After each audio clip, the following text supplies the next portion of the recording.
Energy bills are going up with the temperature as keeping your home cool gets more expensive.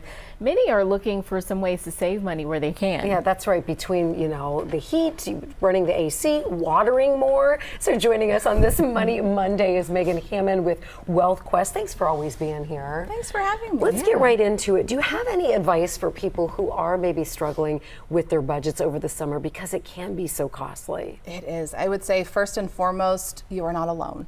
This is a time of year that is just a struggle, I think, for a lot of people. And so, knowing that ahead of time and giving yourself a little grace is an important thing.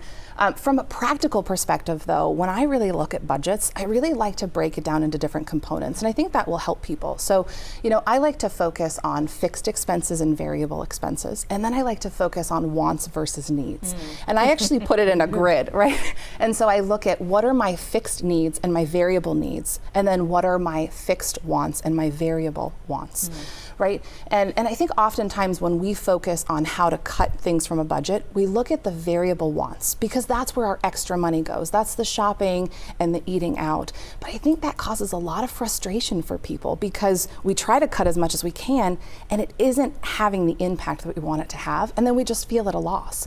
And so I think using the grid system, it allows us to see how much am I spending in my needs, how much am I spending in wants, what's fixed, what's variable, and it allows us to see things in a different way. Great advice as always. Is there anything people can do in the parts of their budget that they feel a lot harder to change? Yeah, well, I think the hardest part of any budget is really the variable needs. And it's what you were talking about. It's the water, it's the electricity. That's also where we see grocery budgets, utilities. And the problem is that is part of the budget that we just want to shove back in a closet in the corner because one, we need it, and two, we don't feel like we have any control over it, right? We're just at the mercy of what is happening. And so what we want to do in those areas is try and find ways that we can find little bits of control. So if we talk about utilities, it has been hot, electricity prices are up, and we're seeing that reflected in our bills. And that's really frustrating. But we can also do things like we can have Duke come out and do an energy audit, and we can have them find ways to make our homes more efficient. But on top of that, right, there are things that we can do like raising the AC temperature a little bit when we leave, or using less hot water, closing vents and doors in rooms that we're not using as often. And they feel little, but they're little things that we can do to start controlling that cost, and it really adds up and makes a difference. We do that actually in our house with all of the kids and stuff. When we know everybody's going to be gone throughout the day, we crank it up, and it's a little warmer in the house. What about the larger cost though? And this is something that I think a lot of people feel when you have to replace an HVAC unit because something breaks down or something's going on with windows because I live in an older home and unfortunately the air is getting out. What about those expenses? Is it worth investing in? Absolutely, it can be. So anything that we can do to use less energy in our home to create more efficiencies can certainly be a really great thing to look at.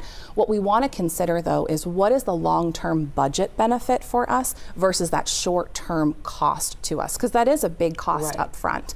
And so we want to consider things like how long are we going to be in this home? Are we going to feel the benefits from a monthly basis?